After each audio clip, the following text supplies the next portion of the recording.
Hi everyone, I welcome you all to my YouTube channel. Guys, my name is Abhishek and today I'm in front of you with yet another lecture। और आज जो मैं lecture लेकर के आया हूं that is of physics. जी हाँ, आपने बिल्कुल सही सुना है। तो आज हम बात करेंगे मोशन इन टू डायमेंशन की। एक ऐसा टॉपिक जो क्लास 11th में, not only in class 11th, JEE में, नीट में बच्चों को बहुत ज्यादा परेशान करता है। तो इस वीडियो को आखिर तक देखें। इस वीडियो को और इस सीरीज की जितनी भी वीडियोज हैं उन सबको देखने के बाद आपके सारे डाउट्स ऐसे क्लियर हो जाएंगे। चलिए शुरू करते हैं। टॉपिक है हमारे पास 2D motion. 2D motion. 2D motion क्या होता है? सबसे पहली बात, 2D मोशन का मतलब क्या है? तो देखिए, 2D मोशन का मतलब है जिसमें आपको 4 कोऑर्डिनेट्स की रिक्वायरमेंट हो। 4 कोऑर्डिनेट्स या 4 डायरेक्शन आप बोल सकते हैं। Actually 2 coordinate, plus X plus minus X या plus minus Y. 2 coordinates required to specify the motion. 2 coordinates की रिक्वायरमेंट है मोशन को स्पेसिफाई करने के लिए। उस मोशन को हम लोग को बोलते हैं मोशन इन 2 डायमेंशन। ठीक है जी। जैसे यहां से एक लॉन्ग जंपर है, वैसे दौड़ के आया और उसने एक जंप किया। अब उसने वर्टिकली भी कुछ डिस्टेंस ट्रेवल किया है, और पॉइंट ए से लेकर के पॉइंट बी तक कुछ हॉरिजॉन्टल डिस्टेंस भी ट्रेवल किया है। एक्स भी ट्रेवल किया और वाई भी ट्रेवल किया। अब अगर आप किसी भी पॉइंट पर पोजीशन को स्पेसिफाई करना चाहते हैं, लेट से मैं यहां पर पोजीशन को स्पेसिफाई करना चाहता हूं पॉइंट पी पर, तो एक्स को पी डैश पर, तो X comma Y, I need 2 coordinates. मुझे 2 कोऑर्डिनेट्स की रिक्वायरमेंट होगी। ठीक है। जैसे जैसे क्रिकेट मैच है और बैट्समैन ने शॉट खेला, बॉलर ने बॉल डाली और बैट्समैन ने बैट घुमाया और ऐसे शॉट खेल दिया। ये यहां से, ये है बैट्समैन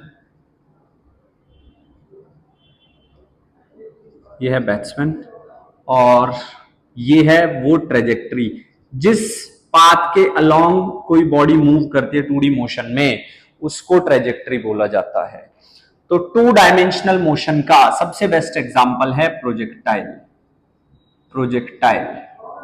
क्या होता है प्रोजेक्टाइल? प्रोजेक्टाइल वो बॉडी होती है जिसको हम थ्रो करते हैं ऑब्लिक्वली एट सम एंगल, किसी एंगल पे।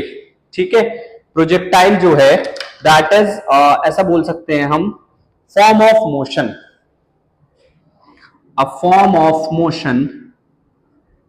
a form of motion in which a body is thrown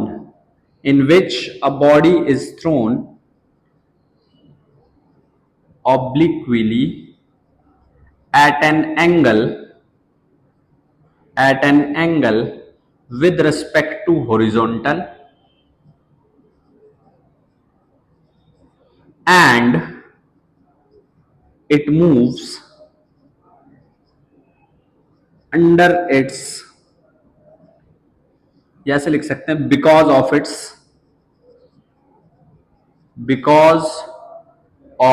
it's inertia.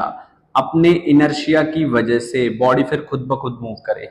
यहां से बॉडी को थ्रो किया, ये है वो मैक्सिमम हाइट, ये है वो मैक्सिमम वैल्यू। इसके बाद बॉडी जो है फ्लाई करेगी बिकॉज ऑफ इट्स इनर्शिया, उसको बोलते हैं प्रोजेक्टाइल। ठीक है, दोबारा से सुन लो। एक फॉर्म ऑफ मोशन है in which a body is thrown at an angle obliquely मतलब इन अ सिंपल फ्रेम। ठीक है, कोई हॉरिजॉन्टल नहीं है, कोई किसी स्पेसिफिक एंगल पे नहीं, नॉर्मली ऐसे मैंने थ्रो किया विद अ स्पेसिफिक एंगल, कुछ डिस्टेंस ट्रेवल, यहां तक जो फोर्स है, जो उसके पास मोमेंटम है, उसकी वजह से वो ट्रेवल करेगी। यहां तक पहुंचते पहुंचते एक वेलोसिटी 0। अब वो इनर्शिया या बिकॉज ऑफ इनर्शिया और ग्रेविटी की वजह से फिर वो नीचे आ जाएगी। जो वो पाथ चुनेगी, the path which is travelled by the body, that is said to be trajectory. उसको हम लोग क्या बोलते हैं? उसको हम ट्रेजेक्ट्री बोलते हैं। ठीक है, चलो अब कुछ और बातें। अब कुछ और बातें, कुछ एजम्पशंस की हमें रिक्वायर, चलो एक एग्जांपल, यहां पर एक हंटर है, यहां पर एक हंटर है and there is a tree, और उस ट्री पे यहां पर है एक मंकी, यहां पर है एक मंकी, ठीक है। तो जब हंटर जो है शूट करेगा and at the same time if monkey came downward, तो the monkey will hit by the bullet, क्योंकि कर्वेचर के हिसाब से अगर वो ऐसे शूट करता है तो जो गोली गोली है वो ऐसे नहीं जाएगी, वो कैसे जाएगी, वो ऐसे जाएगी, दिस इज द पाथ ये। तो जैसे ही हंटर ने शूट किया उसी टाइम पे अगर जो मंकी है वो डाल को छोड़ दे, वो पेड़ से नीचे गिरना शुरू हो जाए, तो उसको बुलेट हिट करेगी। हिट क्यों करेगी? बुलेट की जो ट्रेजेक्ट्री है, बुलेट की जो ट्रेजेक्ट्री है वो पैराबोलिक हो जाएगी, वो ऐसे हो जाएगी, ठीक है, ऐसे हो जाएगी। ये जो डिस्टेंस है that will be half G T square, इतना distance that will be half G T square. ये जो डिस्टेंस है यहां पे सपोज उसको हिट किया है, दैट इज वाई। ये पूरी की पूरी हाइट जो है वो आ जाएगी एच, ये पूरी की पूरी जो हाइट है दैट विल बी एच। तो याद रखेंगे इस बात को। अब कुछ एजम्पशंस हमने कंसीडर करनी होती है जब आप प्रोजेक्टाइल पढ़ रहे हो, तो कुछ एजम्पशन आपने कंसीडर करनी होती है। Number one, no resistance due to air, no resistance due to air, air की वजह से कोई भी रेजिस्टेंस नहीं होगा। एयर रेजिस्टेंस का काफी इंपैक्ट पड़ता है, बट हम मान लेते हैं कि एयर की वजह से कोई रेजिस्टेंस नहीं है। जब आप किसी वेलोसिटी से थ्रो करोगे तो because of velocity it has some kinetic energy, उसके पास कुछ काइनेटिक, वो ऐसे शू करके जाएगी, कुछ काइनेटिक एनर्जी होगी। जब काइनेटिक एनर्जी होगी तो एयर रेजिस्टेंस इंपैक्ट नहीं डालेगा। Then effect due to curvature of earth, earth के कर्वेचर की वजह से जो इफेक्ट है उसको भी negligible. Effect due to curvature of earth considered as negligible, negligible consider किया जाएगा। Same goes for effect due to rotation of earth, effect due to rotation of earth is considered as negligible, is considered as negligible। Rotation की वजह से जो भी impact आएगा उसको भी हम नेग्लिजिबल कंसीडर करेंगे, ठीक है। And the fourth and the last assumption is value of G remain constant, G की जो वैल्यू है उसको हम कांस्टेंट कंसीडर करेंगे। ये कुछ assumptions है जिनकी रिक्वायरमेंट होगी if we want to study the projectile motion. Projectile एक ऐसा मोशन है जिसमें हम बॉडी को किसी स्पेसिफिक एंगल पे थ्रो करते हैं, ठीक है, किसमें हम बॉडी को किसी स्पेसिफिक एंगल पे थ्रो करते हैं। एक हाइट ट्रेवल करने के बाद वो अपनी इनर्शिया, क्योंकि अपनी पोजीशन एकदम से चेंज नहीं कर सकती, या ग्रेविटी की वजह से नीचे आती, जो वो रास्ता चुनती है, path of projectile, path of projectile is trajectory. Projectile का जो पाथ है उसको हम बोलते हैं ट्रेजेक्ट्री, प्रोजेक्टाइल का जो पाथ है उसको हम बोलते हैं ट्रेजेक्ट्री, ठीक है। एग्जाम्पल की बात कर लेते हैं। एग्जाम्पल है जैसे जैसे bomb released from an aeroplane, एक एरोप्लेन से अगर हम कोई बॉम्ब रिलीज करते हैं वो। Second javelin throw, javelin throw, then arrow shoot from bow, ये है। और जैसे bullet, bullet fired from a gun. और भी बहुत सारे एग्जाम्पल हैं, जैसे cricket shot by a batsman, जैसे footballer use to kick a football, जैसे शॉट पुट, जैसे जैवलिन, जैसे लॉन्ग जंप, हाई जंप, ये सारी चीजें। तो ये सारे एग्जाम्पल हैं आपके पास किसके? प्रोजेक्टाइल के। ठीक है जी, ये सारे एग्जाम्पल है आपके पास किसके? प्रोजेक्टाइल के। अब एक इसमें इंपॉर्टेंट प्रिंसिपल आता है, that is principle of physical independence of motion. चलो देखो जरा, एक इसमें हमारे पास आता है principle of physical independence of motion. Principle of physical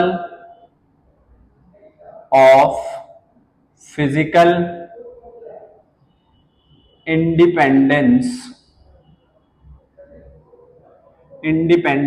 of motion. Principle of physical independence of motion.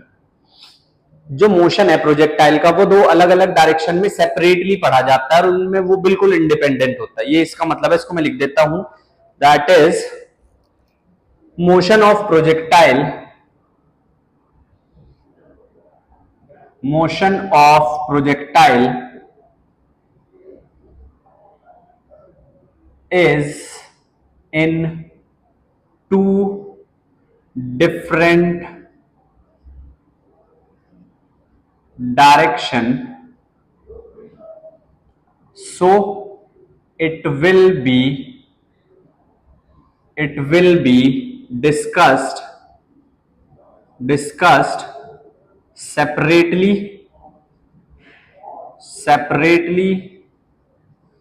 and it is independent of each other। एक दूसरे से इंडिपेंडेंट होता है, एक दूसरे से जो है वो इंडिपेंडेंट होता है। याद रखेंगे, that is principle of physical independence. ठीक है जी। नेक्स्ट थिंग इज, एग्जाम्पल के लिए समझो, यहां से बॉडी को थ्रो किया गया, ये this is horizontal axis, this is vertical axis. इसको बोलेंगे पॉइंट ऑफ प्रोजेक्शन, इसको बोलेंगे पॉइंट ऑफ प्रोजेक्शन, इसको बोलेंगे पॉइंट ऑफ लैंडिंग। तो आप क्या कर सकते हैं, आप रिजॉल्व कर सकते हैं किसको? वेलोसिटी को। ये मैं यहां पर, अगर ये मेरे पास है u, ये थीटा एंगल पे, theta is angle of projection,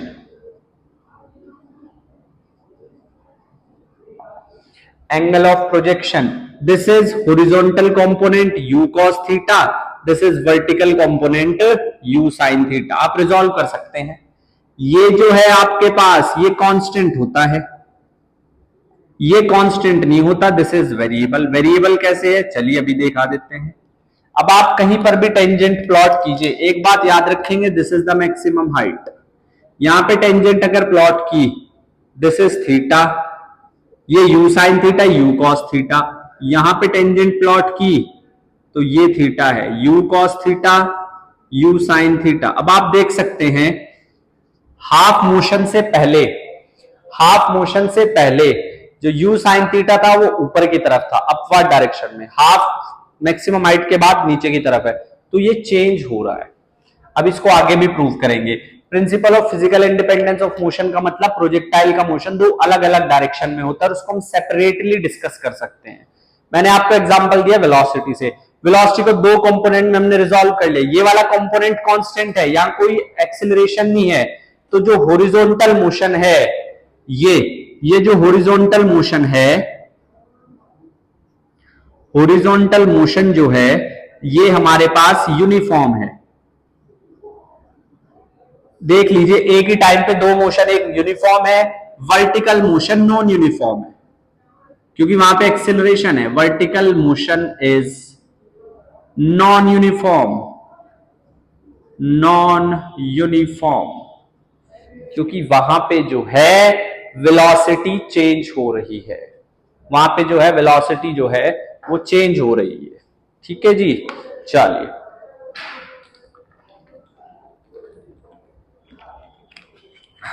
अब बात करते हैं टाइप्स ऑफ प्रोजेक्टाइल की। अब बात करते हैं टाइप्स ऑफ प्रोजेक्टाइल। प्रोजेक्टाइल सबसे पहला नॉर्मल प्रोजेक्टाइल जो है दिस वन, ये वाई एक्सिस है, ये एक्स एक्सिस है, इसको बोलते हैं ओब्लीक प्रोजेक्टाइल, इसको बोलते हैं ओब्लीक प्रोजेक्टाइल, याद रखेंगे अब से। Second one is when we are standing at a specific height, ये this is horizontal projectile, this is horizontal projectile, ये हमारे पास हॉरिजॉन्टल प्रोजेक्टाइल है, that is horizontal projectile. And the third one is, ये कोई एंगल है phi और ऐसे, this is projectile on an inclined plane, projectile on an inclined plane। One by one तीनों को डिस्कस करेंगे, कोई भी डाउट है आपका सारा क्लियर हो जाएगा। बस आपने क्या करना है, सारी वीडियोस देखनी है शुरू से लेकर आखिर तक, साथ साथ नोट्स भी बनाते रहना। ऐसा नहीं सोचना है कि ये थ्योरी है, थ्योरी नहीं लिखेंगे, अगर आप नहीं लिखेंगे तो आप कुछ स्पेसिफिक पॉइंट मिस कर देंगे। वही सबसे बड़ा रीजन है कि इस चैप्टर में बच्चे स्ट्रगल करते हैं, वो छोटे छोटे पॉइंट्स, ये भी इंपॉर्टेंट है। अगर मैंने थोड़ी सी आपको थ्योरी लिखवाई है तो ये इंपॉर्टेंट है, जो इंपॉर्टेंट है वो एस्पेक्ट लिखा रहा हूं। एक बार चैप्टर समझ में आ गया, एग्जाम से फर्क नहीं पड़ता कौन से एग्जाम की तैयारी करें, अगर आप क्लास 11th में तब भी आप अच्छे मार्क्स स्कोर कर सकते हैं। ठीक है जी, तो that is the principle of physical independence of motion. अब हम बात करेंगे ऑब्लिक प्रोजेक्टाइल की, अब हम बात करेंगे ऑब्लिक प्रोजेक्टाइल की। चलिए जी, लेट्स स्टार्ट। पॉज करके आप इसको नोट कर लीजिएगा। अब बात करते हैं ओब्लीक प्रोजेक्टाइल की। ओब्लीक प्रोजेक्टाइल, चलो ओब्लीक प्रोजेक्टाइल, ओब्लीक प्रोजेक्टाइल, सबसे पहली बात क्या क्या चीजें हमें याद रखनी है, horizontal velocity, horizontal velocity and mechanical energy. Mechanical energy वैसे हमेशा ही कांस्टेंट रहती है, बट फिर भी लिख लेंगे एक बार, mechanical energy remain constant, constant रहेगी।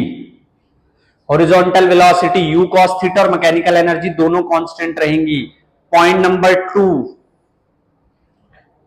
Vertical velocity, vertical velocity, kinetic energy, speed, momentum are variable, वो कांस्टेंट नहीं रहेंगे, वो वेरिएबल है, वो कांस्टेंट नहीं रहेंगे, दे ऑल आर वेरिएबल। ठीक है जी, अब इनकी मिनिमम और मैक्सिमम वैल्यू की बात करते हैं। इनकी मिनिमम और मैक्सिमम वैल्यू की बात करते हैं तो काइनेटिक एनर्जी, वेलोसिटी, एक और मोमेंटम, स्पीड, जो स्पीड का बिहेवियर है वही वेलोसिटी का होगा, are max at starting point, starting point पे सबसे ज्यादा होंगी point, and minimum at highest point, जो हाईएस्ट पॉइंट है उस पे मिनिमम है। अब देखो, this is projectile,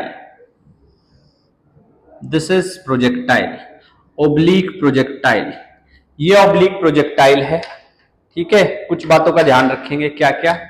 theta angle of projection, angle of projection पहली बात। दिस इज वेलोसिटी u, तो ये हो गया u cos theta. This is u sin theta, u cos theta, u sin theta. ये आपके पास जो है o, this is point of projection, this is p, point of landing, point of landing. यहां से मैं इसको थोड़ा सा कनेक्ट कर दूंगा, इसको बोल दो कुछ भी बोल दो, P डैश, P डैश। ठीक है, तो अब सुनो बात ध्यान से, जो OP डैश है उसको बोलेंगे maximum height. OP dash is maximum height, then OP is horizontal range, OP is horizontal range, OP dash maximum height, OP horizontal range। Next thing is, ध्यान से समझेंगे, time taken by projectile, time taken by projectile from O to P along curved path, curved path के along is known as time of flight, उसको बोलते हैं time of flight. ठीक है, चलो अब समझो बात को। सबसे पहले बात करेंगे हॉरिजॉन्टल मोशन की। Horizontal motion, horizontal motion, horizontal motion के लिए सबसे फर्स्ट इक्वेशन क्या होगी? Vx is equals to ux। Horizontal motion के लिए ax 0 है, तो इक्वेशन होनी चाहिए थी ये, बट क्योंकि a 0 है तो Vx is equal to ux। Second equation x is equals to uxt plus half axt square. Again ax 0 है तो x इज uxt, इसको बोलेंगे इक्वेशन नंबर 2, इक्वेशन 1। इस इक्वेशन से हमने क्या प्रूव किया है? हॉरिजॉन्टल वेलोसिटी रिमेन कांस्टेंट, जो फाइनल वेलोसिटी है वही इनिशियल वेलोसिटी है x के अलोंग। उसके बाद तीसरी equation vx square ux square plus 2ax into capital X। Again ax 0 तो vx square is equal to ux square. अब मैं बात करूंगा वर्टिकल मोशन की। चलिए जी, वर्टिकल मोशन की बात करते हैं। Vertical motion, vertical motion, vertical motion में क्या होगा? जो ax ay है, जो ay है वो माइनस g के बराबर है। भाई इनिशियली तो ऊपर की तरफ ही है ना मोशन, है ना? इनिशियल मोशन तो ऊपर की तरफ है। पहली equation vy is equals to uy plus ayt, इसको क्या लिखेंगे? vy is equals to uy minus gt। ये फर्स्ट, ये सेकंड इक्वेशन है, याद रखेंगे। Then y is equals to uyt plus half ayt square. y और x का मतलब है डायरेक्शन के अलोंग, तो y is equals to uyt minus half gt square. Equation number 3, equation number 3। And the last one is vy square uy square plus 2ay into capital Y। यह आ जाएगा vy square uy square minus 2gy। This is equation number 4। अब ये हमारे पास 4 equation हैं। ठीक है जी, इन्हीं 4 इक्वेशन से खेलना है पूरे चैप्टर में। अब आई होप आपको ये इंट्रोडक्टरी पार्ट समझ आया होगा। वीडियो को 2 बार देखिए, जब तक समझ ना आए तब तक देखें, चाहे 3 बार चाहे 4 बार। चैनल पर नए हैं तो सब्सक्राइब कर लीजिएगा। मैथमेटिक्स और फिजिक्स दोनों सब्जेक्ट का कंटेंट आपको मिलता रहेगा। मिलेंगे अगली वीडियो में, तब तक पढ़ाई करते रहे। Thank you so much. जय हिंद।